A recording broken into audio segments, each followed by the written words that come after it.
Welcome, everybody.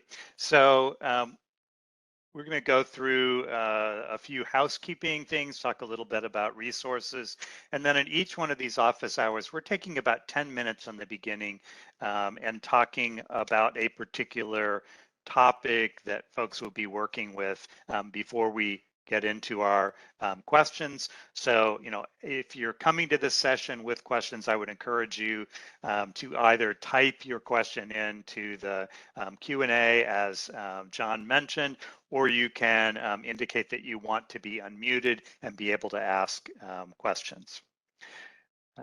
First off, for introductions, I'm Les Warner. I'm going to be the person verbally answering questions, but I also have Janine Cuneo and Angela Nesbitt Rodriguez, who will be typing away madly on trying to respond and make sure that we have answers for your questions. And it's possible that we will get a question that we will need to consult with HUD and get a final answer for you. And so that's always possible. We still have some guidance that's still evolving on some of these. We want to make sure that we give you the best answer to your question as possible. So I want to remind folks, we have done a series of trainings. So I would expect many of you have already gone through the trainings, but for those who have not, just want to go through some of the resources that are out there. So for the main links, you could either go to the HUD.gov Section 3 landing page. There's also a Section 3 landing page on the HUD Exchange where you'll find all of the resources that are listed, and that's where additionally as new guidance or new FAQs come out, those would be available for you. There is a Section 3 guidebook, which I think will be helpful for folks. If you've not taken a look at that, we have provided the link here on that. There are also some CPD notices that have been issued specifically by programs to further clarify how Section 3 will work within those programs. So there's a Home and Housing Trust Fund notice. There is an OBGA, Office of Block Grant Assistance for the CDBG program and other CDBG related funding sources. And then there's a PIH notice, which is the most recent of those. So I would really recommend, if you've not taken a look at those specific notices that relate to the types of programs and funding that you're working with, I would recommend that you take a look at that. For the training and tools, there are a number of Section 3 tools, including sample forms, a sample Section 3 plan, which would, I think, be helpful to folks. You're able to customize those to what's going to work well for your program. You'll notice the second item here is the searchable FAQs, and those will continue to build over time. And so I would recommend kind of frequently taking a look at those as new guidance is released. For those of you that may not have been able to participate in prior training, there is a 3-day training course that includes both the HCD and public housing recipients that is posted on the HUD Exchange, and there's a link we've provided you for that. There is a separate public housing training that was recorded. It has not yet been posted, and I would think it'll be posted within the next week or so on that. So you might want to keep an eye out for that. Also, the link for the Opportunity Portal, and there is, I will just mention, there's a how-to video, which might be really helpful to share with partners who you are encouraging to use the Opportunity Portal for them to understand how to work with that. There is an IDIS tutorial for those of you that will be reporting in IDIS for your Section 3 outcomes. And then, of course, linkages for some additional video and other guidance that could be useful resources. So if you're not familiar with those resources, I would recommend you take a moment and familiarize yourself with that. One of the other projects that we're working on is to try to put together some successful implementation examples. And so we're looking for grantees who would share about their experience in things like working with unions, linking up with apprenticeship programs, how you've put together and are using a Section 3 plan, or any other ideas that you've put together and seems like it might be something useful for other grantees. And so we'd ask that you use the chat box and provide contact information, and we'll have folks that would then follow up with you, because we're trying to put together some best practices, some further helpful information for other folks. All right, so wanted to take just a little time at the beginning of this. For those of you that have gone through the training, you'll notice we talk quite a bit about to the greatest extent feasible. And so the language in the requirements talks about, to ensure employment and other economic opportunities that are being generated by that federal financial assistance, that to the greatest extent feasible, we need grantees, subrecipients, other partners to be working to make those connections to direct those benefits toward the low and very low income persons, particularly those that are recipients of that government assistance for housing. So for you as a recipient that is implementing funding, we need to be able to demonstrate that you have, to the greatest extent feasible, taken on the goals of the Section 3 requirements and implemented them as fully as possible. So we wanted to take a little bit of time at the beginning of this office hour session to talk about a few points that relate to that implementation. So when we kind of divided this into a couple categories, we're going to start out talking just a little bit about technical support. So one of the things that we talked about in the training was putting together a Section 3 plan, establishing a Section 3 coordinator.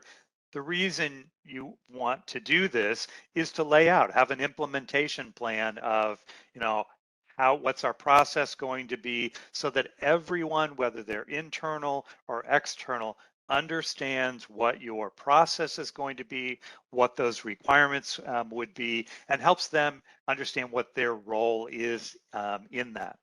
As part of that, setting standards of how Section 3 is going to be incorporated into your existing programs. And that includes things like the procurement process and also standard outreach efforts. So we're trying to make sure that all of our external and really internal partners understand what those requirements are, what the expectations are, particularly what their role is in that. And then, as part of the standards, what's the standard documentation going to be as part of that? So I think on the front end, and I know a lot of folks are in the midst of doing this now, a lot of our questions that we're getting in office hours are, as folks are looking at the specific activities and programs that they're running, that they recognize, these particular programs are going to trigger Section 3, is evaluating those programs, their current process, systems, documents, to make whatever modifications need to be done. And that includes things like, the language that gets captured not only in your agreement with maybe a subrecipient or a developer, but also the language that you expect to be incorporated into contracts that they may be then entering into for that particular project. Also, of course, the information that needs to be reported, the form that you expect, the timing, all of that on the front end is really important. So folks are able to kind of arrange their systems and make sure that all of the partners understand their role in that. So, I think that's part of the technical support that you can provide in this phase. There's also a recognition that, not only have you needed training and your staff, but also subrecipients, contractors, based on whatever their role is in Section 3, that they're going to need to be brought up to speed. And that may be either for the first time or they were familiar with the old Section 3 rules and need some further training. And so, some folks are using their Section 3 plan as part of that training process, education. Maybe some part of that gets pulled out to be provided to those partners, but also then, as part of that training, laying out the expectations on timing, their role in this, the kind of documentation that you would need to have in place. So thinking through, who are these different individuals that need some aspect of training, what their functions are, and then trying to put together training that's going to address that need.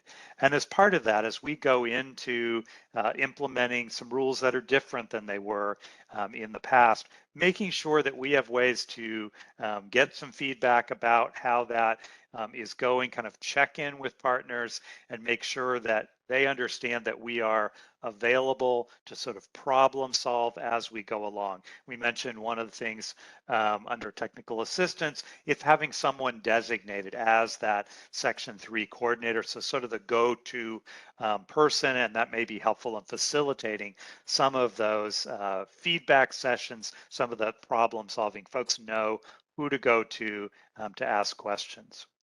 So I think particularly in the early years of this, thinking about how do we incorporate Section 3 into some of our early technical assistance, checking in with subrecipients, contractors, and others to make sure that they have understood how this impacts them, what they need to be doing and when, the kind of documentation in place. So thinking about how do we target this, how do we facilitate that would be important. And I think as we go along, thinking about, in the trainings we've been talking about on things like reporting, collecting data, that making sure that folks aren't waiting until late in a project to then try to start that process, that we want to kind of check in, make sure that that all of our partners understand their roles and are activating this. So things like, let's do some interim reporting just to make sure that yes, those processes are being completed. And as part of that, evaluating, is this working? Do those partners understand, is our reporting working? Maybe we have to go back and tweak our reporting forms or the training we've done, or realizing we need to do a little more hand-holding with this. So checking in as early as possible with folks.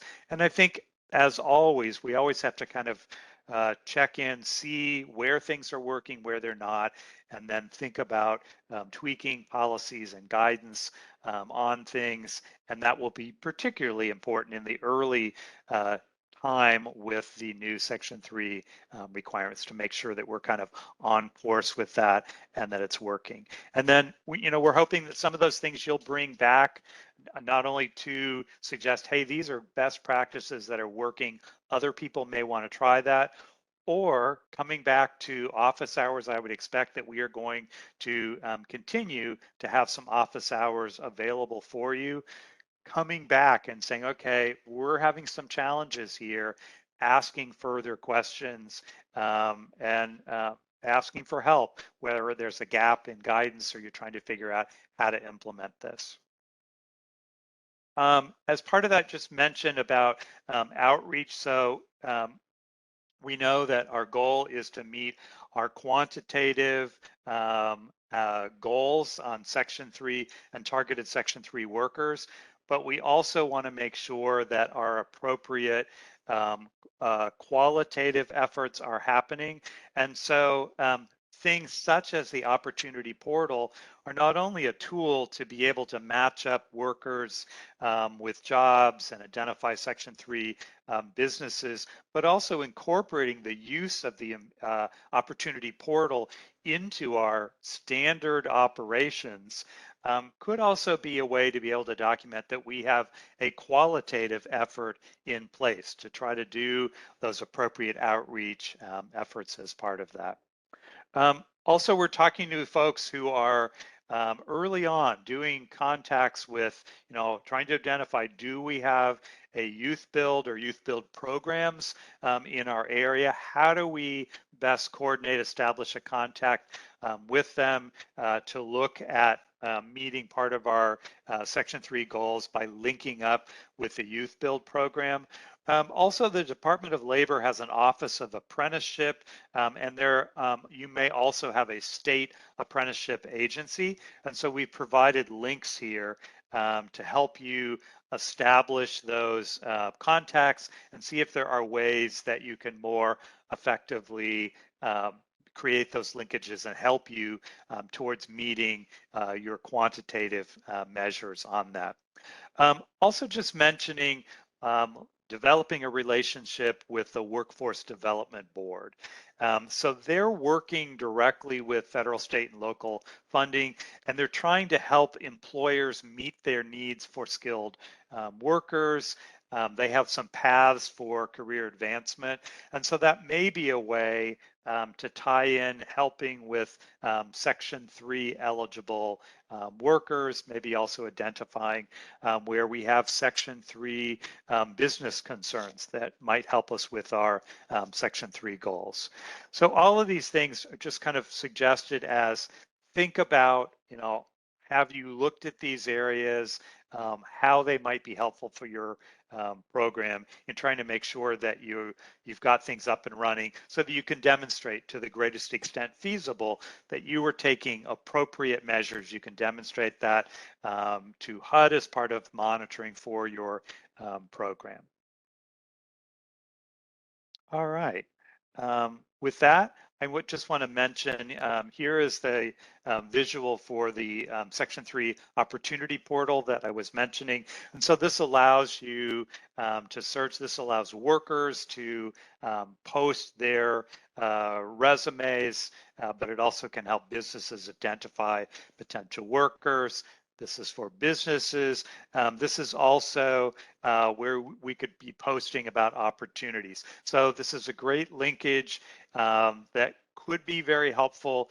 And we mentioned in trainings, this could be part of your standard protocols that you adopted for your programs that you were going to require folks to use the opportunity portal so that we build out that information over time to make it as effective as possible. Again, same, the resource slide that we looked at a little bit earlier. With that, I'm going to turn to John. John, do we have any folks that would like to be unmuted to give us a verbal question? I don't have anybody in the queue at the moment. Okay. I'm going to check the Q&A box and see if there's something I can help with.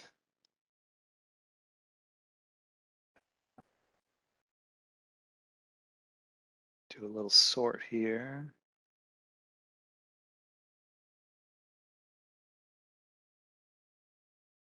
All right, so we have a question.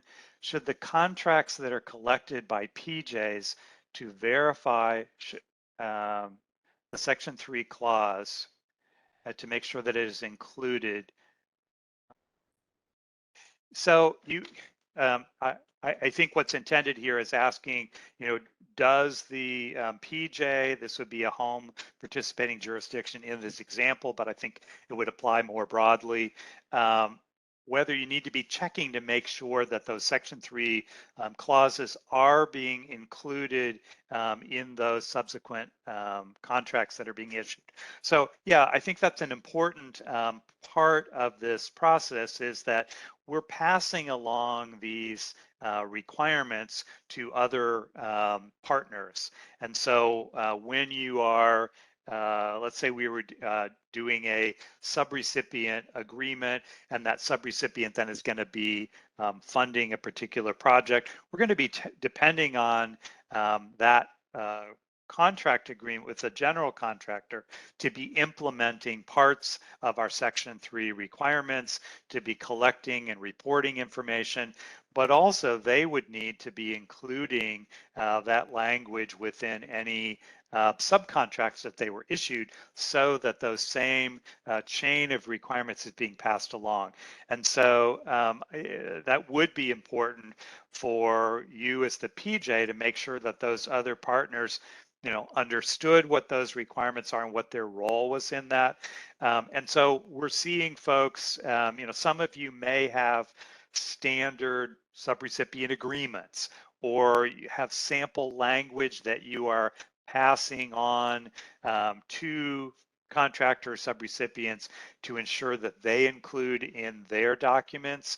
And so referencing those in your funding agreements, including those maybe in your Section 3 plan, and referencing or linking to those in your agreements. And then I think having that follow up, as you're suggesting, in making sure that that's actually happening, much like you would do with Davis-Bacon or some other requirements, that you're making sure that those requirements are actually being implemented.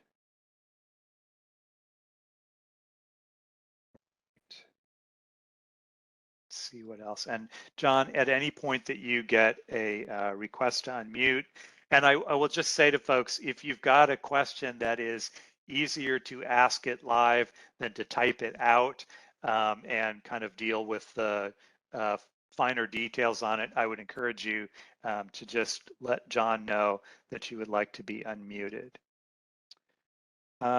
So there's yes.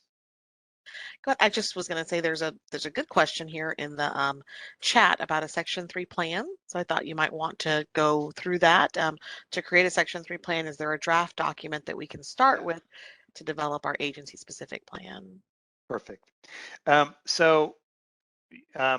of all, let me just mention that you're actually not required to have a Section 3 plan. You were under the old requirements, but the reason that we are recommending is that you need to make sure that not only all of your internal staff, understand what's our process going to be, but also this is a communication tool for those other partners. So there is a sample as part of the Section 3 tools that are showing on this resource page. There is a Section 3 sample plan. Now, it's really just it's a starting point for you on listing out things that we think it would make sense to include in that Section 3 plan. So really, defining what are the rules, what are our quantitative goals here. But I think for most folks, that's a good starting point. But then you're going to want to customize that with, okay, what's our reporting requirement going to be? What form do we want to use? If you're providing things like sample clauses that need to be included in any of your legal documents, other things, that would be the place to do that. So I think it's a good starting point, and will kind of help as sort of a reminder on what things I want to include, but don't think of that as a sort of limiting framework in any way. Thanks. We have another question here that I think would just be better handled verbally. When calculating hours worked, do the hours of contractors that are below the threshold count towards the 25.5% goal? Well, I'm a little confused. Go ahead. Yeah, so let's think through this.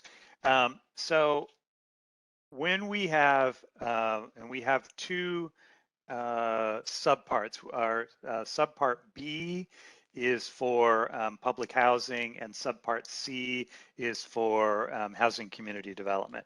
So with subpart C, we have on a project by project basis, you have to exceed that threshold of $200,000 per project to be triggering Section 3. So for a project that has triggered Section 3, we're looking at the total project. And so all of our contracts and subcontracts, essentially any labor hours that are being billed to that project, are going to be part of our counting the cumulative labor hours for that project, and also then tracking qualifying hours, whether they are Section 3 or targeted Section 3 workers. So, keep in mind it is cumulative. So that would include, if I'll use the example of with, let's say, home or CDBG. If I have grantee or subrecipient staff that are being charged off as part of the project delivery directly to that project, as opposed to coming out of my admin funds, then those labor hours are also included in my tracking towards meeting those goals.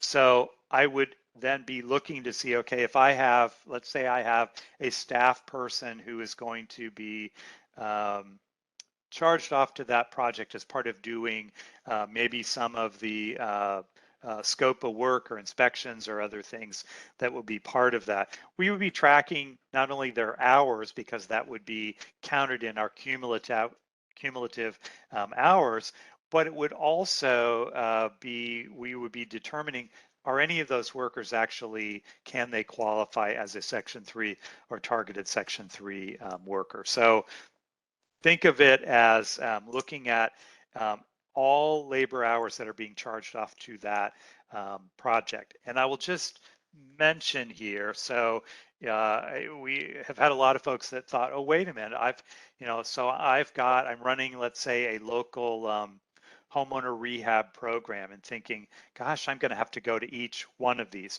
So this is on a project by project basis. So I might fund a local community to run a local homeowner rehabilitation program, and maybe I'm providing them $300,000 for that program.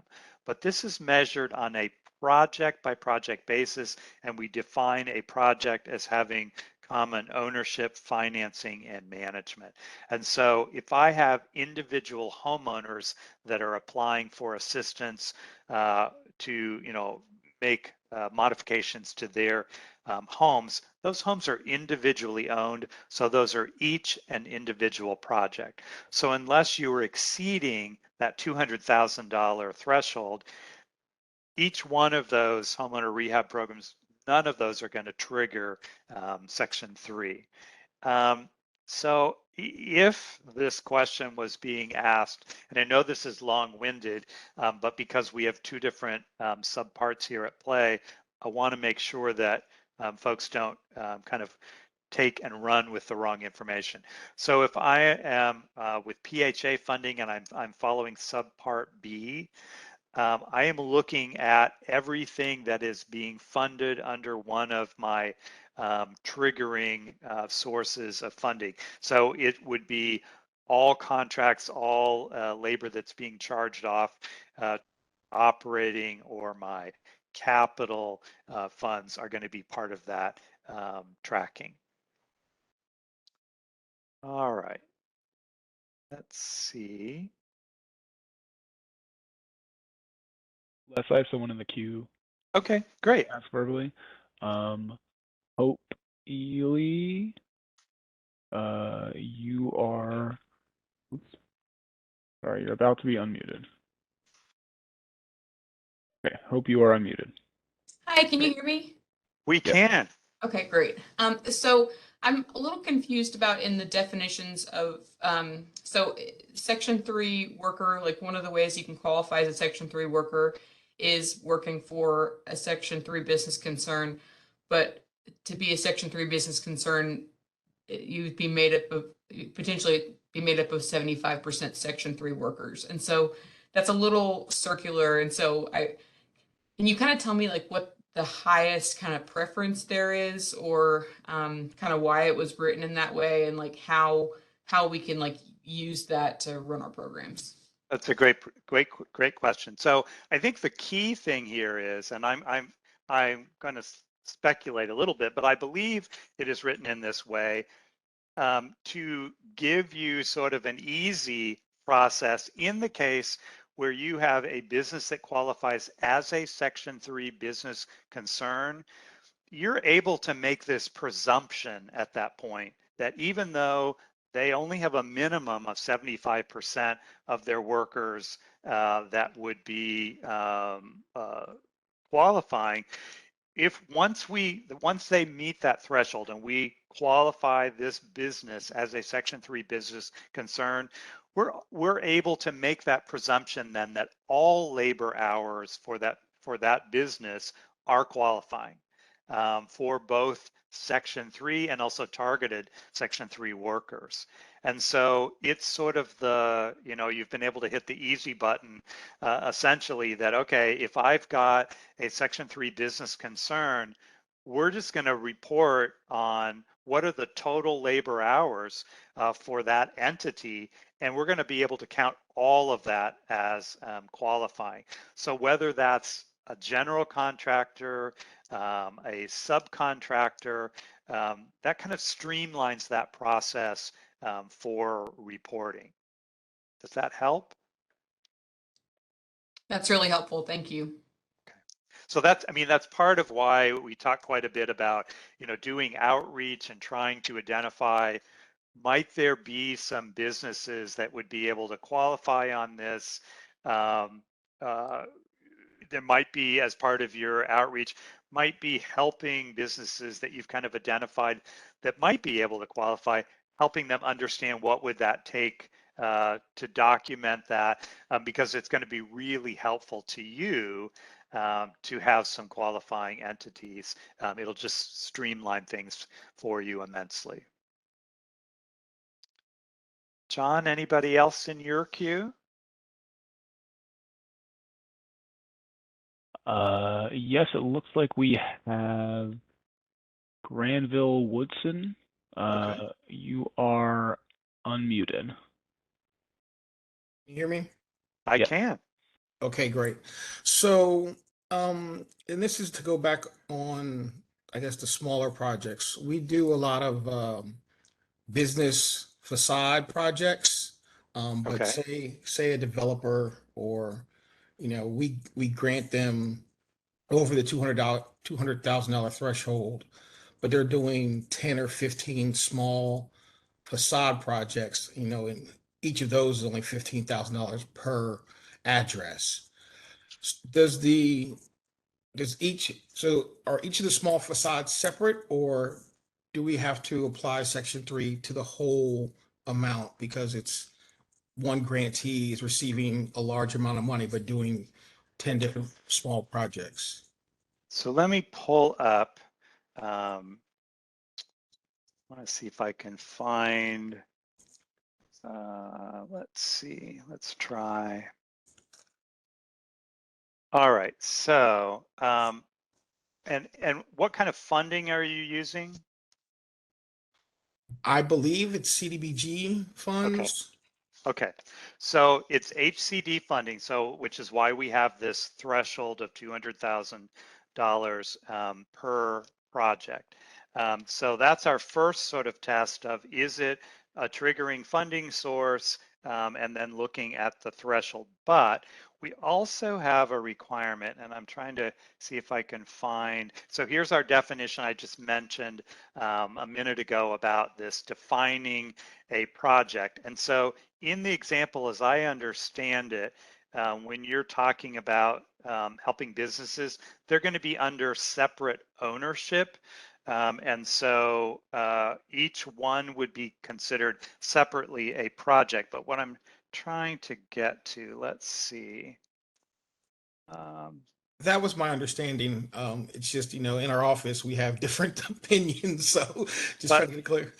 But our trigger under HCD funding is for housing, construction, rehabilitation, and other public construction.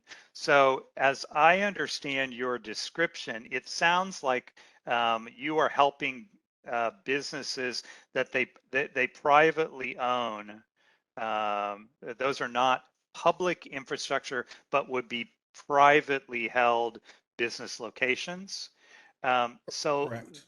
they are not going to fall under Section 3 because they are not um, housing rehab, housing construction, or public infrastructure. So public infrastructure is going to be defined as, like when you're doing water, sewer, public facilities, where we might be funding for, I don't know, a daycare center or something that's going to be publicly held. So when we're assisting a private owner, that's going to be exempt other than when we're talking about housing. Thank you very much. So that should be good news. It is. It is. Good. All right. So I see a question here I'm going to just jump in on.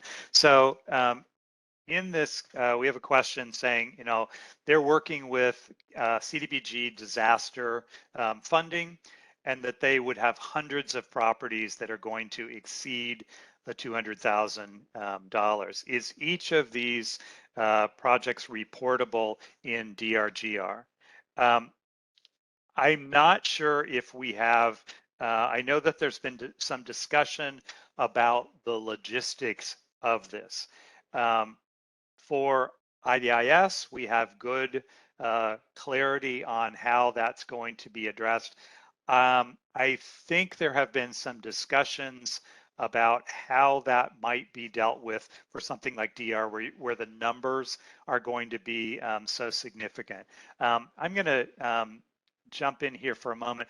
Janine, I'm going to interrupt you for a moment, if I may. Please, I have not heard the question, so I'm happy to jump in if you So don't mind catching me up. This is a concern about on CDBG DR and, Okay. and really the numbers on needing to report on individual projects in DRGR. And I think there was some discussion early on about that, but I'm not sure that I know that there was any specific guidance that provided relief. And when you say the numbers, are we talking about a certain type of a program? I'm not sure I'm so following. yeah, so this is disaster funding. So we might be, working with individual homeowner properties, but because of the dollar figure exceeding that threshold, a large disaster program could have hundreds of these that they were needing to report on individually. And I know we've had some folks that expressed just concern on the logistics of that. I don't know that there was any relief that had been determined on that or not. Just wanted to see if you knew of anything further on that. Yeah, we haven't seen any relief. And in fact, in the notice that came out from OBGA, which includes in the CDBG DR funding, I'm literally going to read it. There's a section on it that I knew. It said, one thing it did talk about is says grantees are cautioned to not include multiple Section 3 projects under a single activity in DRGR because it could cause a distortion in the calculation of the benchmarks. And so instead, to properly report Section 3 projects in DRGR, each project must be established as a distinct activity. I do recognize, though, for some of your programs in the DR world, this could be quite a lot of reporting. So my strong recommendation before you start breaking these out into activities at the DRGR level, you talk to that CPD rep that's responsible for your CDBG DR funds and really walk through how is the best way to report on these. So A, you don't distort the benchmarks, but B, you still get the type of information that's required by HUD. Great. Thank you, Janine. It's good to have two heads rather than just one on some of these. All right, let's see. Got another question here. I'll go ahead and, oh, it just disappeared. So it may be, oh no, there it is. All right. So there was a question about, is the 5% of the labor hours part of the 25% labor, or is it 5% of the total project hours? So I was gonna see if there's can flip to a handy dandy slide because I know we have a nice graphic on this. Let's try. You kind of quickly see if this gets us. Here, Les, there's one right here. I'll go ahead and undo for you if this. Oops, Oh, good. Sorry, does this one work for you? Is that the one you were thinking, or were you thinking of something else? I can't see it. Do you know what slide number? It was Oh, slide there number we go. 30.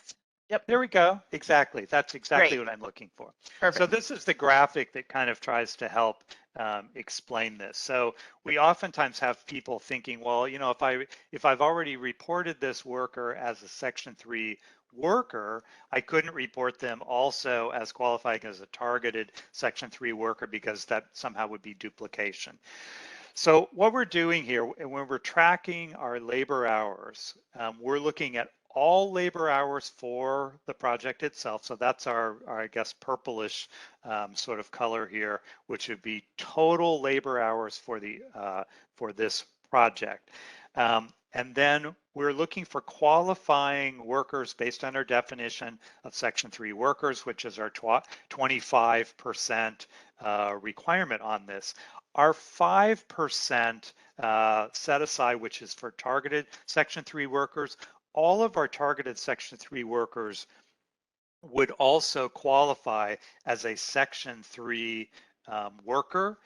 This is simply a more restrictive subset of that group. So if I'm a targeted Section 3 worker and I've worked 100 hours on this project, I'm going to have 100 of my hours captured and reported towards meeting that 5%, but my 100 hours would also be included as the Section 3 worker hours towards meeting that 25% goal. So all of our targeted workers are also going to qualify as Section 3 workers. So we're going to report them in 2 categories. That's not a duplication. That's simply, you know, showing labor hours that qualify based on the definitions for these 2 set-asides. All right, let's see.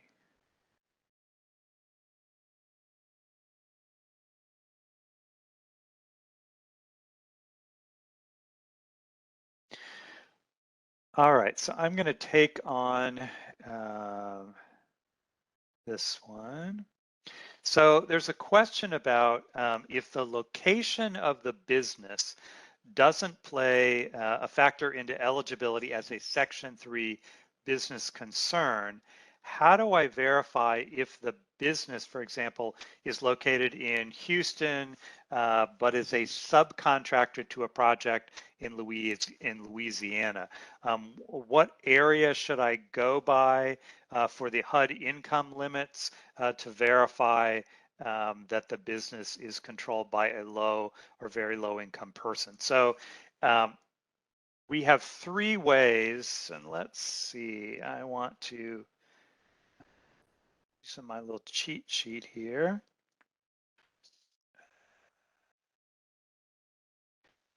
Gonna go to, let's try.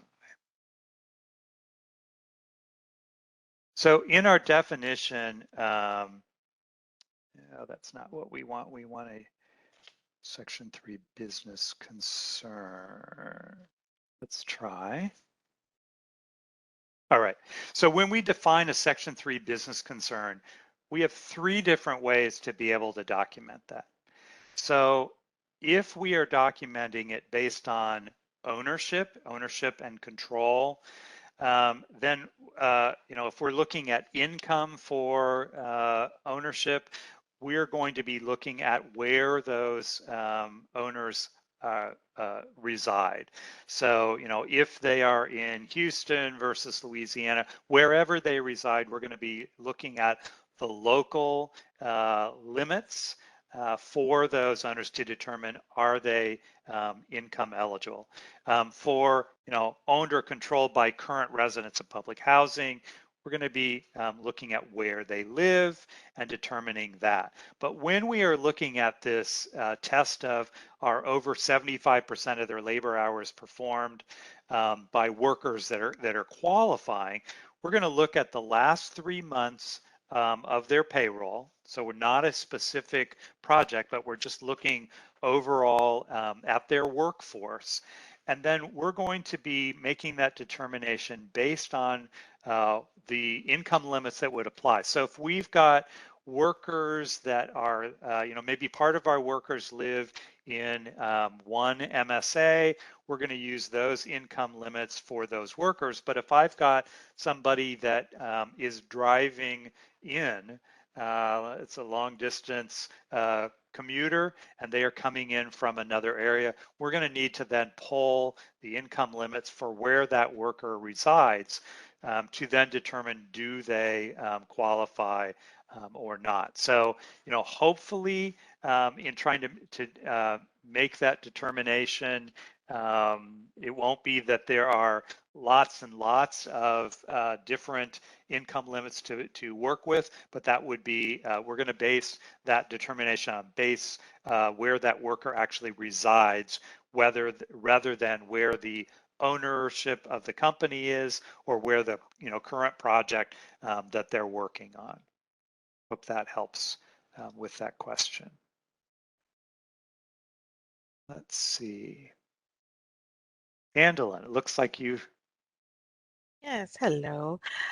We have a question here about qualitative efforts, and we've gotten a couple of questions about qualitative efforts. So if you can go into that a little bit, the most recent question was what someone can do to help a contractor with qualitative efforts if they're not going to meet the benchmarks. And I did want to make it clear that qualitative efforts are the responsibility of the PJ, of the grantee. But you can certainly do that in conjunction with contractors, and wanted to talk about it verbally to give some ideas of qualitative efforts. So qualitative efforts could include things like job fairs. I think that's one of my favorite, right? Because you can bring together people who are perhaps job seekers with contractors. You can educate folks. You can do some, allow them to do networking and create those opportunities. There are some other examples of qualitative efforts. Yeah, that's what I was searching for. Because I know we have a slide that we go through. We sure do. Bear with us. We're gonna. Is it slide 40? No, that was what we were on. Okay, Here we go. I think I know. Yeah. So let's see if we. Still want to see what we have before that. So when you were doing your reporting within, may have a better.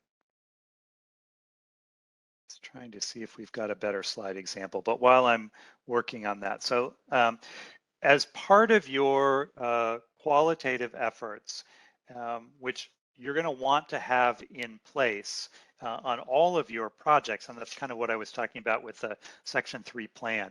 When we talk about meeting the safe harbor, you can be considered to be in compliance by having met those quantitative efforts, being able to show that at least 25% of the labor hours were performed by qualifying workers and 5% for targeted. But in the absence of meeting those numerical measures, you could also be in safe harbor by demonstrating those qualitative efforts. And so this slide is showing you right out of the regulations that our qualitative efforts are defined within the regulations. And these are all efforts that would link outreach for opportunities on this. Still trying to see if there's a better slide for this. I have sort of a handy dandy cheat sheet that I'm trying to look at. Let's see. But essentially, all of our qualitative efforts are things where we are doing some outreach. So let's look at some of the examples on this. So this might be where we are working with job applicants and trying to assist them in linking up with a business or where we have a Section 3 project. So we've talked about things like workforce development, offices, where they would be working with workers, helping them do things such as posting on the opportunity portal so that they could be identified and link up where there are opportunities. As we talked a little bit about trying to identify Section 3 business concerns, and in some cases, maybe doing some coaching with those businesses on helping them qualify, how to fill out the paperwork on that, being registered. That could all be part of your qualitative efforts as part of that. Andelin mentioned job fairs. So particularly our focus is trying to have some of these benefits stay local to neighborhoods, areas where our investments are going. So if we have a contractor that's going to be doing some hiring, that having a job fair on site at that property or in that neighborhood, working with some of those neighborhood organizations would count as a qualitative effort. And that would be a way, making it easy so that local residents wouldn't have to travel somewhere else. Interviews, applications could be done right there on site. Keeping track of that and showing that as one of your qualitative efforts would be something that would count towards this. When we mentioned about requiring businesses to list anytime that they were going to do hiring, to post that on the opportunity portal. For you working with subrecipients, I'm requiring them when there's contracting opportunities to post those. These are all things that are part of that outreach that would be counted as part of your qualitative efforts. And so I think as part of that Section 3 plan, you're going to want to identify sort of some standard protocols of what you expect. I know under the old Section 3 rules, I saw Section 3 plans and contract language that would say, anytime you are hiring, we expect you to do, one of these activities listed in this list anytime. And so kind of laying out some protocols that you would expect, then checking to see that contractors, subrecipients are following that so that you're going to be able to document compliance with that. All right, let's see.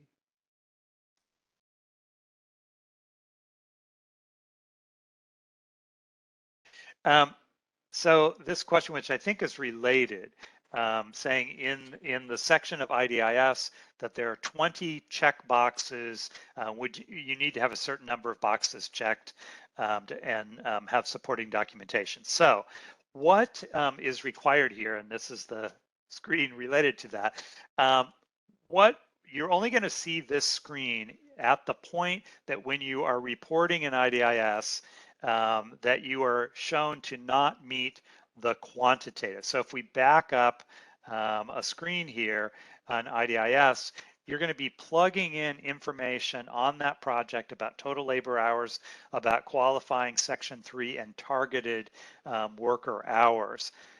The system's going to calculate that for you. And if you meet the 25 and 5% benchmarks, you're done. You also would be certifying that you followed your prioritization of effort. The only time you're going to see this next screen, which is about these qualitative efforts, is when you have failed to meet the benchmarks. And so with that, you're needing to show something on this list, and there is at the bottom of that list an other category. So it's not an all-inclusive list. You could have something else that would qualify on that. This is just listing out what's in the regulations themselves. So you're not required to be checking off multiple boxes on this. I don't actually know, not having access to the system and kind of trying that, to determine whether it would allow you to check multiple boxes. But if you're needing to be able to show qualitative efforts, you would need to have something on this list that you could indicate.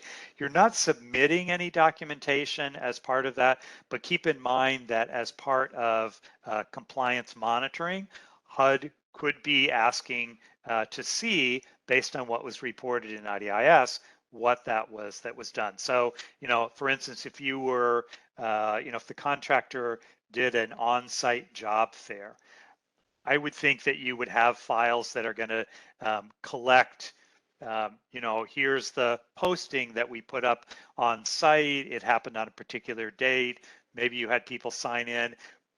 There are no specific formal requirements on this. So you may need to think about, what's the level of documentation I want? Maybe keep it reasonable. Think about who's going to be responsible for holding on to that. Do I want the contractor to submit that to me so I have it in my files, or a subrecipient on that? But you have some flexibility. I hope that helps with that. We have a contact. We have someone loves the wing chair in the background. Well, I bought that for the cat who never sits in it, so it wasn't really all that successful. All right, John, any other verbal requests?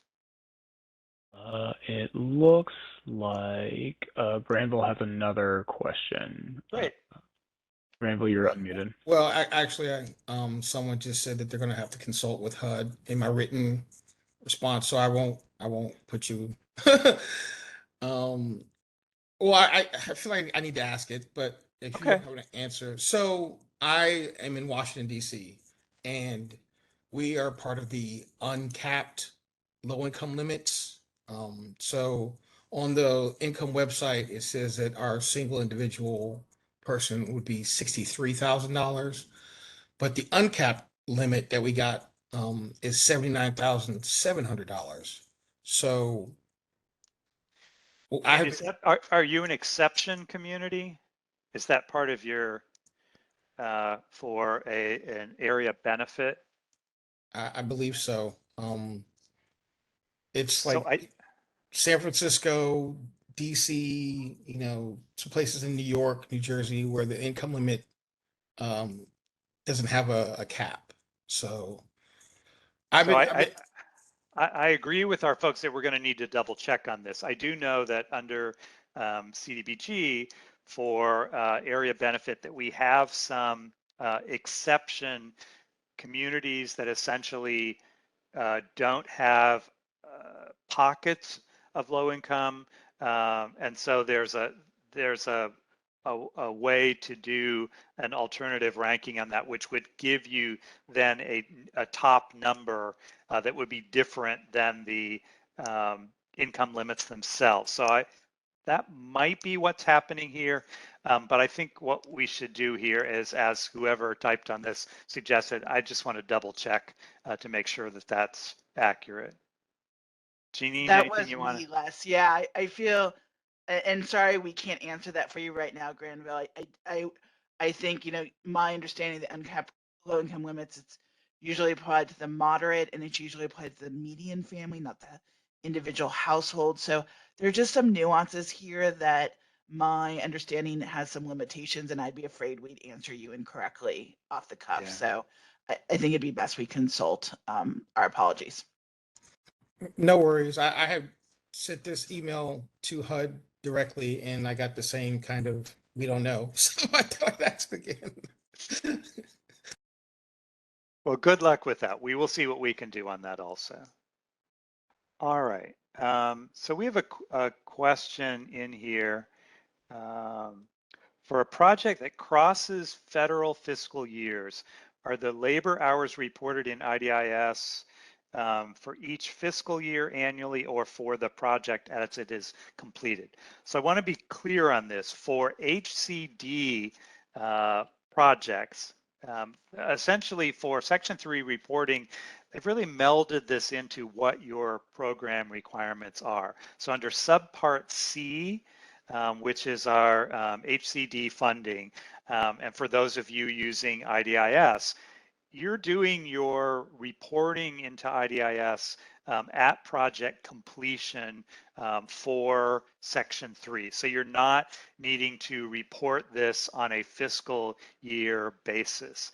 If you were someone with public housing assistance and following subpart B, you would be reporting into the new portal, the SR3 portal that's being created. But under that subpart rule, they are reporting under fiscal year. So for HCD, it's at completion. And again, I would recommend getting some interim reporting from projects, not waiting until they're completely finished. You know, for some things, we probably wait until the end of the project and are asking for some specifics on, you know, who was assisted and those sorts of things. I would want to maybe know that your subrecipients or others are collecting that information as they go along. So you might be collecting that information more frequently, but the actual reporting in IDIS is at project completion. So depending on the program you're implementing and those program requirements, the answer would be a little bit different. But for IDIS, it's going to be at completion. All right. Les, we have someone who wants to ask their question verbally. Great. Ann Topin, you are unmuted. Hi, Ann. What can we do for you? And Ann, if you're speaking, you might be on mute.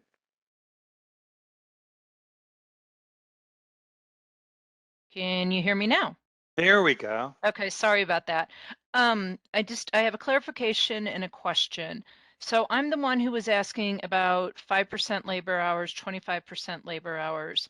And Andolyn replied back, she said, excuse me, the benchmark that you're trying to meet is having 25% of total labor hours being performed by Section 3 workers. That makes sense. And having 5% of total labor hours being performed by targeted Section 3. That makes sense to me, but I'm confused because if I understood you correctly, Les, you answered the question as those 5% total labor hours for the workers can be counted as part of the 25% Yeah. labor hours for Section 3? So both of us are telling you the correct thing. Okay. So each of these benchmarks are looking at a percentage of the total hours for that project. And so, you know, there's a separate test, you know, who qualifies as a Section 3 worker versus targeted, and we're going to calculate that. But it's also true that that same worker that qualifies as a targeted worker and gets reported their labor hours towards that 5% is also included in that calculation for the 25% because they also qualify under that criteria. Okay, so they're going to meet the requirements under both if they're a targeted Section 3. Okay. Yep. All right, just wanted to make sure I understood that correctly. And then one quick question. I was talking to a contractor the other day, and a lot of times they hire temporary workers, not day workers, but from a temp agency, you know, to help out in their office. Can they use, if they meet the income guidelines and they qualify as a Section 3 or targeted Section 3 worker, can they count those hours towards the benchmarks? If they're a paid employee, whether they're, you know, a temp worker provided by an agency, they're going to qualify, you know, they're being charged off to this project. Yes, they can be counted in that, and you would, you know, want the same documentation on that. But it's hours charged to the particular project. Great. That's it. Thank you so much. Perfect. And I'll just mention that, you know, we sometimes get questions about, you know, like for maybe we have a large construction company and we have, you know, upper management. Are we counting their labor hours also as part of making that calculation? If their labor hours are being charged to the project as part of payroll, then yes, we would include them unless they were excluded as professional hours. So if they required licensing or higher education criteria on that, we might be excluding them for that reason. But we may have projects where their labor hours themselves aren't being charged off to the project, but they're making a profit. And as part of the profit, that's how upper management is being paid. So the real test is, are they part of the payroll, the labor hours that are being charged off to that particular project? We've got a question here about, and Andelin, no, you have a particular one you want me to hit?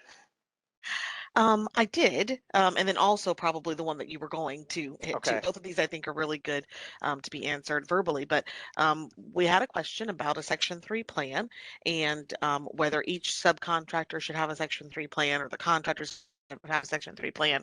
So I wanted to kind of discuss that, if you will. Well, well, first off, no one is actually required under the regulations to have a Section 3 plan, which is, we're kind of used to having specific requirements called out on that. So I just want to make that clear. But I think in implementing Section 3, like everything else, you need to have a plan of how am I at the end of this project or end of this fiscal year, how am I going to have the ability to collect the information I need to be able to report this? So I think having a Section 3 plan is, sort of self-explanatory to be able to get to that end goal. So I think in most cases, a grantee themselves is going to want to have a Section 3 plan, and parts of that would then apply to subrecipients or contractors. And that's part of the reason I've kind of talked about Section 3 plans might be a way to kind of help educate other partners. And I think you'll see some folks will take some portion of that Section 3 plan, which will kind of be pulled out and handed to those external partners. So, part of your Section 3 plan might be talking about a lot of internal stuff that doesn't really apply to others, but sort of the basics of what is it that we're capturing, what do we need to report, what are some of those definitions, what's the goal, what form I'm asking people to use, might be things that you could pull out of your Section 3 plan and utilize those. And so in our trainings, we talked about doing things like pre-bid conferences where we're trying to bring all the potential bidders up to speed on, okay, we've got a process, it's not that difficult. So we don't scare people off from when they hear, oh, wait a minute, there's a new rule. That's probably going to be terrible. I just don't want to bid anymore on these public projects, but also like pre-construction conferences, using some of those materials out of your Section 3 plan to kind of make sure everybody knows what we need them to do and when and using what document. So I would anticipate that some parts of that would then be potentially passed on by a contractor who's subcontracting out part of the work. Now, maybe that's done in advance of the pre-construction conference, and you're able to, as part of that process, be able to kind of handle passing that information on. But I think we've probably all kind of learned over the years, just having some language in a written agreement or contract doesn't always guarantee that those other parties understand what that means, what we expect them to do. And so I think having some things that you can use to kind of help explain that and kind of actively interacting to make sure that that's happening will be helpful for folks, so we don't have some ugly surprises late in a project where we discover that they've not bothered to try to qualify workers and capture any of that information. Great, thank you. I have another question. For a construction project that was awarded prior during the old Section 3 rule, would you still need to track hours and qualitative efforts for the new rule reporting when closing out an IDIS? So I thought that we could just go really quickly into timeline, the legacy projects. Yeah, I was going to switch to day 1 and go to.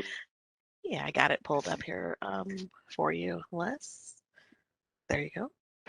So luckily, the way this works with the transition from the old rule to the new rule, for any projects that were executed on or before, I'm sorry, in this case, it's prior to November 30th, 2020, which is the effective date for the new rule, you're simply going to follow that old rule. You don't have to transition in the middle of a project and go back and update what it is that folks are tracking and reporting. So you're just going to follow the old rule, the Part 135 rule.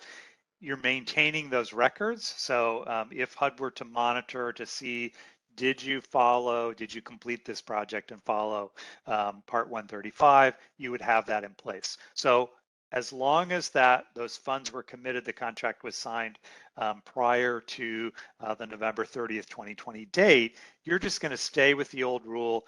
Nothing further needs to be done.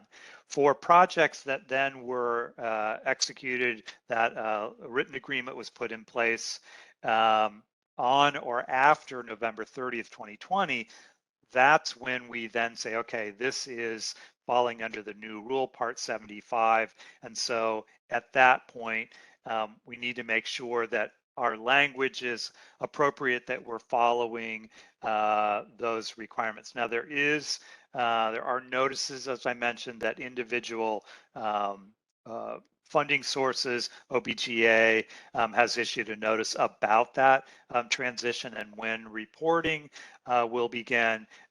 But there's a break based on when you committed the dollars between the old and the new on that. Janine, you want to add?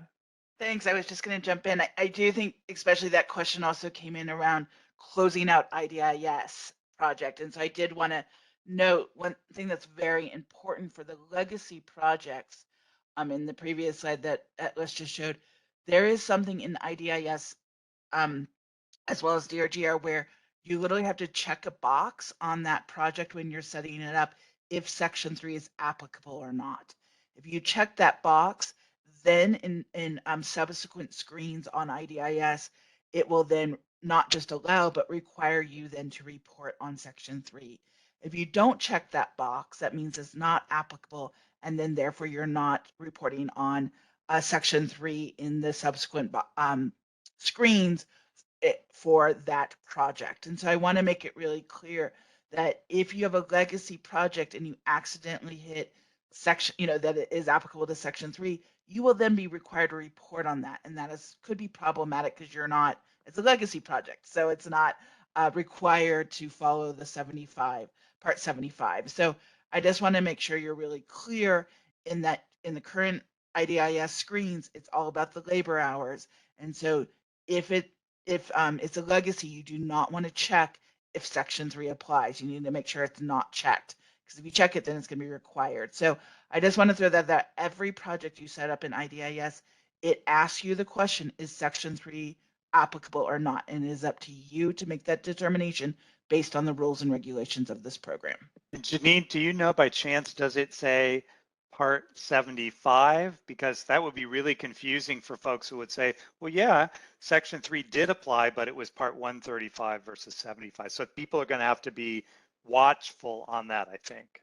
Yeah, in the screen I've seen, in the demo I received, demo was probably now months ago, so I want to be cautious that they always can update that I'm not fully informed on. But in the demo, I did see it does not specifically ask, Part 75 or not. It just says, is Section 3 applicable?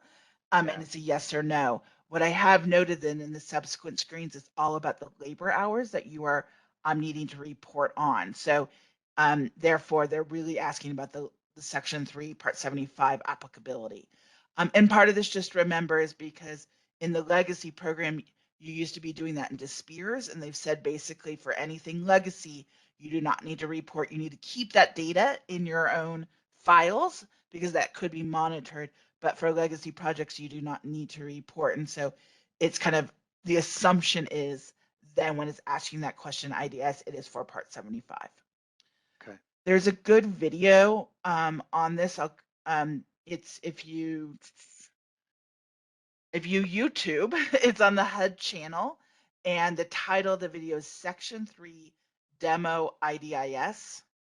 And it's only about 5 minutes or something, maybe even 6 or 7, but it's not that long. So I And recommend you checking that out. I think that's on our It's on our list here. homepage of the Section 3 HUD Exchange. If you scroll on down, there's kind of a rotator on different information that's provided, and you can click on the rotator and it will have that Section 3 video. And it's on the resource list here under training and tools also. So, okay. So we also had a question and asking, did I hear correctly that PIH reporting is annual? And CD is when the project is complete. So we're really following each program rule.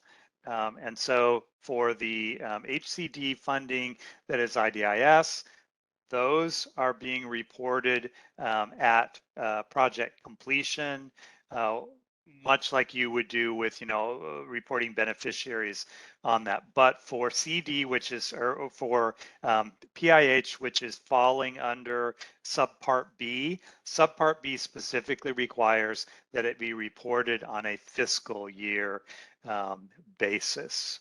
And I would refer you back to the training that we talked about that's posted, and that'll walk you through the timelines on that. So it's at the completion of your fiscal year that then you would have starts. I think there's a 60-day window to report that information. Question about, will the PowerPoints be sent out to all of us today? I don't know, Janine or Andolin, are they being sent out? Or are they simply being posted with the recording? Oh, sorry, go ahead, Andolin. They will be uploaded, and we can put the page that they'll be uploaded to into the chat. They should be there within 2 weeks. Okay. But not today. All right. Let's see. Do you mind, Les, if we talk for a second about what a Section 3 project is? I know some questions have come in that I think touch on this. It might be helpful that we go back, and I want to specifically hone in on this as it relates to those that have the CDBG DR, disaster recovery funding, and why this is important. I know not everyone's going to have that funding source on this call, but that funding source usually for most grantees is quite large.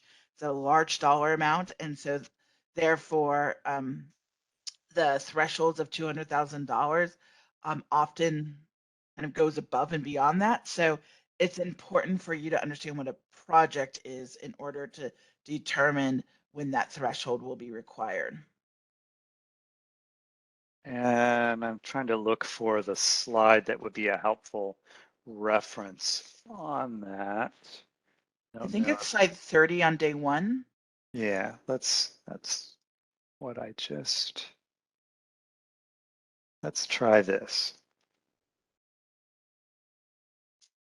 All right, so we mentioned this earlier, and this is important in sort of defining a project itself, is this issue about it is a site or sites that have common ownership, management, and financing.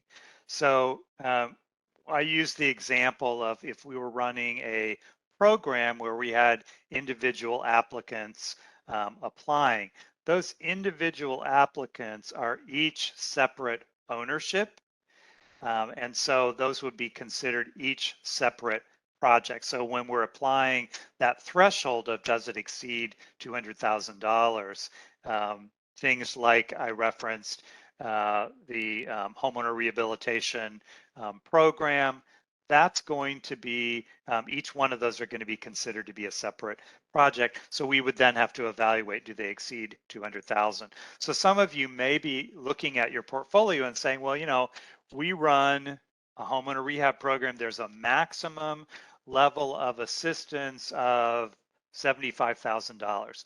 So you would know by definition that that entire program, none of those individual projects are going to trigger because you've set your limits that are always going to be below that threshold. That same program might also do reconstruction.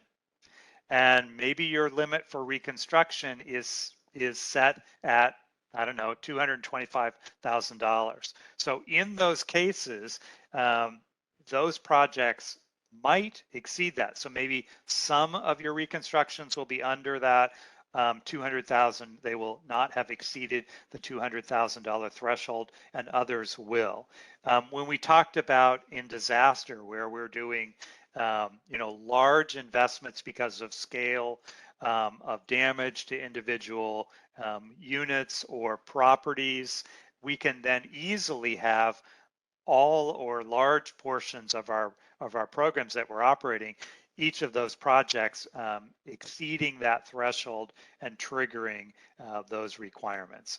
So it's going to apply to the overall project, and so that defining what is the project becomes really important. I guess the other part of this on financing, so sometimes we will have projects that have been broken into maybe a couple of phases, and they have applied to you for funding, and you have funded them to do maybe half of the units on a property, and at a later date they're going to come back in, apply for additional funding to do the rest of the units on that property. So because they have separate financing, those are two separate projects, and we would be evaluating our threshold based on that definition of two separate projects on that. Thanks, Les. I think that's really important. Another common occurrence, and I saw this a little bit in some of the questions, is around when a grantee in CDBG DR may allow for buyouts and then demolition of the property, maybe to let that property or those many parcels turn into open space. And you need to think about whom is the common ownership at the time of the demolition. So if the demolition is happening when that ownership is still in the individual's hand, then you think about the threshold at the individual ownership level. But if all those parcels are transferred to, for example, a grantee, and then they all become under one common ownership with the common financing to do the demo, then you have to think about that as one project, and does it hit that threshold? Most likely it would. So Yeah. think about who owns it, when they own it, and what does that look like, especially in CDBG DR, because you do a lot of kind of transfer of properties potentially in ownership. So also keep in mind, and I wanted to find this other slide. So under HCD, we also have this, it only applies to particular types of activities that you're doing. So it's applying to housing rehab, housing construction, and other public construction. So if you were doing, you know, if you're a CDBG grantee and you're doing public service activities, that doesn't fit in this list, so Section 3 is not going to apply. But maybe I'm funding some public facilities activities, and so that probably is going to qualify as other public construction because it's publicly held, where we're making that investment. So we're kind of having to look through the portfolio of projects that you're doing, the types of activities that you're funding, and determine where are the triggers for Section 3 based on type of activity that I'm doing, and then when what I'm proposing funding falls in these categories, then applying that threshold to determine, is this a project, as we've defined project, that triggers our Section 3 requirements.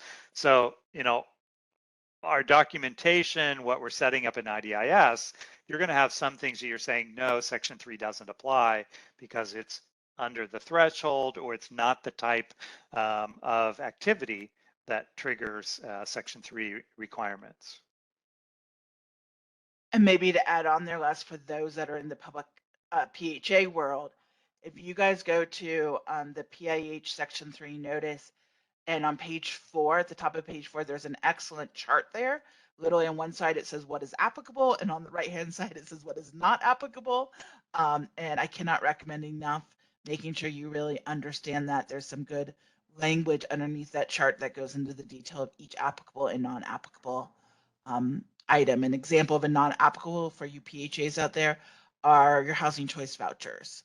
Those, as a standalone item, are not do not trigger Section 3 and are not applicable to the Section 3 requirements. And I would just note with that we mentioned that the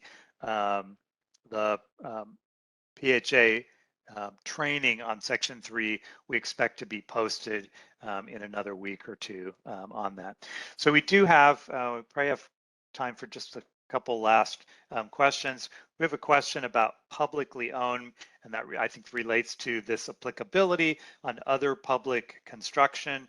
So asking, would a facility owned by a nonprofit agency meet the definition of publicly owned? My understanding would be that it is not, because it is not owned by a unit of government.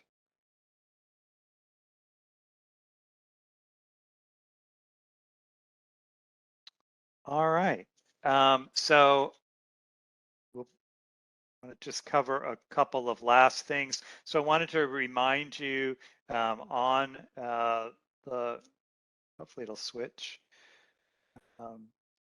Wanted to reference you to the resource list that was included in the packet that will also be posted.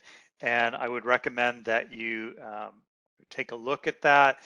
Make sure you're familiar with those resources, and some of the things that we've talked about are listed here. Also, we mentioned at the beginning of this that we're really encouraging, if you have collaborations, best practices, things that are working for you, we'd like to hear from you. We're trying to put together some resources for others. You know, as there are sort of lessons learned and things that are working, we want to be able to share that with folks and kind of help others as they're trying to bring their programs into compliance. Angelin or Janine, anything you want to add? We're kind of down to the last couple of minutes here. That question about the publicly owned, the question was, can you define publicly owned? Would a facility owned by a nonprofit agency meet the definition of publicly owned? And as you mentioned, most likely not. Obviously, the devil's in the details. But Les, why would you think someone's asking that question? I just want to make sure we're clear on why we're answering that. Because our definition of covered projects are listed as housing rehabilitation, housing construction, and public construction. And so trying to figure out where a grantee is funding things like infrastructure, publicly held public facilities clearly fall in that public construction. But we had the example early on where someone was talking about, you know, we're assisting private businesses. Well, in that case, this is not public construction, but we're providing funding to a private entity. And so that is not triggering the Section 3 requirements. So it becomes important for folks to understand when they are going to apply the Section 3 requirements and when they would not apply. Thank you. So looks like we're at the time, but I think we'll handle this last question. So there's a question about, you know, how do I determine whether contractors or others might be exempt from Section 3, such as architects or engineers? There is an exemption for professional services. And so these are individuals that are required to have advanced education, licensing, and so that can allow you, it does exclude those individuals from counting in when we're looking at our total labor hours for a project. But it does allow you that if you have someone that is exempt from this, but actually would qualify as a Section 3 or a targeted Section 3 worker. It does allow you to actually, sort of as a bonus, to be able to count their labor hours towards meeting those goals. And I would refer you back to the training, since we're at the end here, and there is good information on that. And one other thing, Les, material supplies contracts are also exempt. Yes, and keep in mind that's only when it's just supplying the materials. It's not materials and installation. And sometimes we get some questions related to that where they're kind of trying to stretch that a little further. All right. So we hope this session was helpful for you. We expect them to, they will be continuing. And so we may have some of you back at the next office hour. Thanks, everybody. Take care.